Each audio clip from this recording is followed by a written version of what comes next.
Situated amidst the mighty Himalayas lies Pakistan-Occupied Kashmir, a region renowned for its scenic beauty and marked by a complex and often contested history. In 1947, as British colonial rule ended, princely states were given the option to join either India or Pakistan. Maharaja Hari Singh of Jammu and Kashmir initially chose to remain independent. As a Hindu ruler of a Muslim-majority state caught between the two new nations, he signed a standstill agreement with Pakistan to maintain basic services.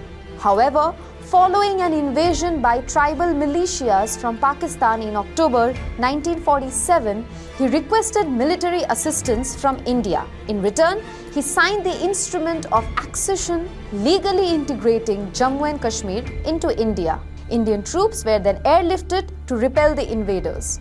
India eventually took control of about 2/3 of the territory, while Pakistan occupied the remaining portion. The timing of the instrument of accession and Indian troop deployment remains a point of contention between India and Pakistan. India asserts that Maharaja Hari Singh signed the accession first, legitimizing the military action. Pakistan disputes this, arguing that India's actions violated the standstill agreement. Pakistan continues to demand a UN-backed plebiscite in Kashmir based on early UN resolutions, while India maintains that democratic elections and the 1972 Shimla Agreement make bilateral dialogue the only legitimate framework. Though the status quo has persisted for decades, some Kashmiris seek independence, an option rejected by both India and Pakistan. The first Indo-Pak War followed the 1947 conflict, culminating in a UN-mandated ceasefire and the creation of the Line of Control. Pakistan retained control over the parts of the region which it administers as Azad Jammu and Kashmir and Gilgit-Baltistan. Despite the term Azad, meaning free, both regions have limited autonomy and remain under Islamabad's strong influence.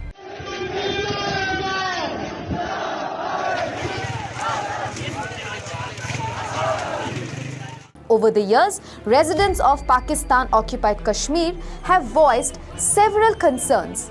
Economic hardships, weak political representation, and chronic infrastructure problems have plagued the region. In September 2021, hundreds of protesters marched in the Palandari region of PoK demanding independence from Pakistan. They accused Islamabad of treating them as second-class citizens for over 7 decades. They alleged that while Pakistan exploits their natural resources, it simultaneously curtails their basic rights. In May 2024, major protests erupted across Pakistan-occupied Kashmir, led by the Joint Awami Action Committee.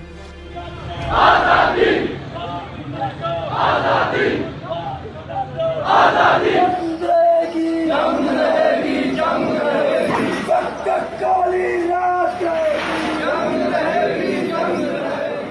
Protesters demanded subsidies on the essential goods, better governance, and greater regional autonomy. A complete shutdown paralyzed daily life in many areas. In Haigala, residents demonstrated against inflated electricity bills and soaring inflation, demanding urgent government intervention. Protesters emphasized the disparity in electricity tariffs.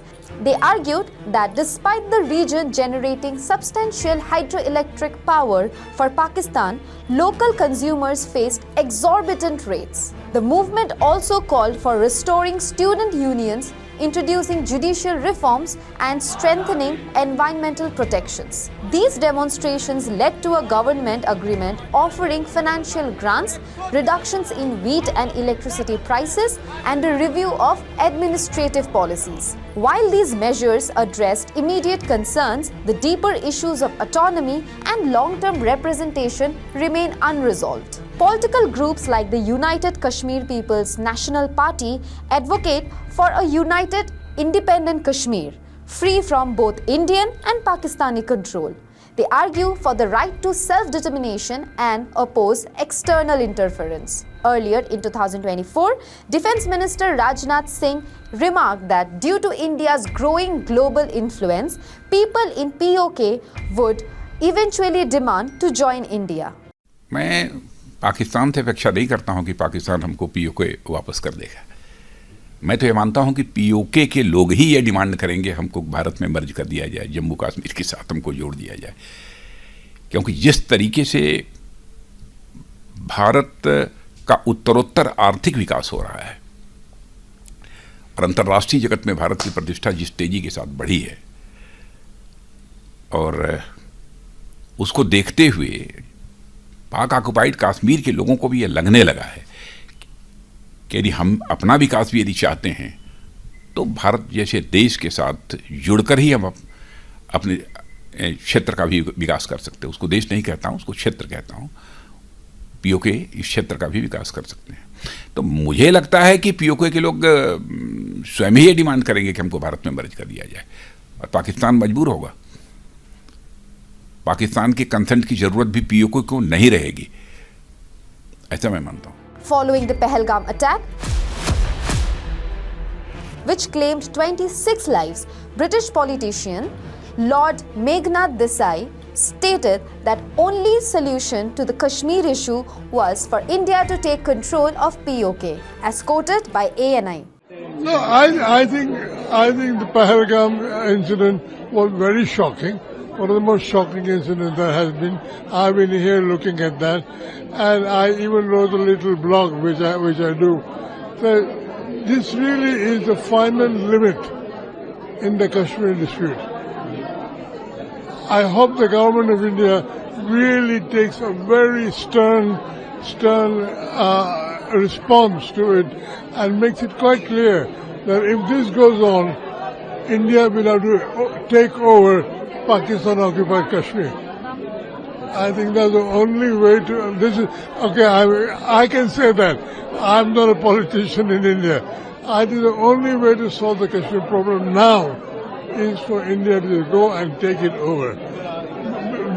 We have the accession letter of the king, so it belongs to us, and it was a UN nonsense which has made it divided to two things. Now the time has come to say, Baka the UN, we are going to go in there and take it over. Separately, political activist Amjad Ayub Mirza from PoK claimed that the people are fed up with Pakistani rule and increasingly favor merging with India. The people of PoK have told me in recent days that they now demand to be merged into India as they are technically Indian citizens. The upcoming elections may be promising for India, but we, the people of PoK, ask how much longer must we endure Pakistan's oppression? Mirza also highlighted severe economic distress. Retired public servants haven't received pensions for over 10 months, he claimed. Many families, he added, cannot afford medicines or even basic food supplies. Due to financial hardship, many parents have withdrawn their children from school.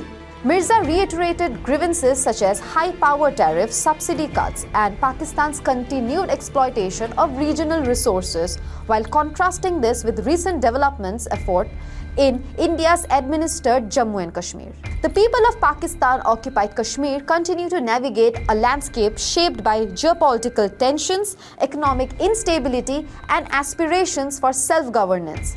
Their voices call for inclusive dialogue and lasting, people-centric solutions.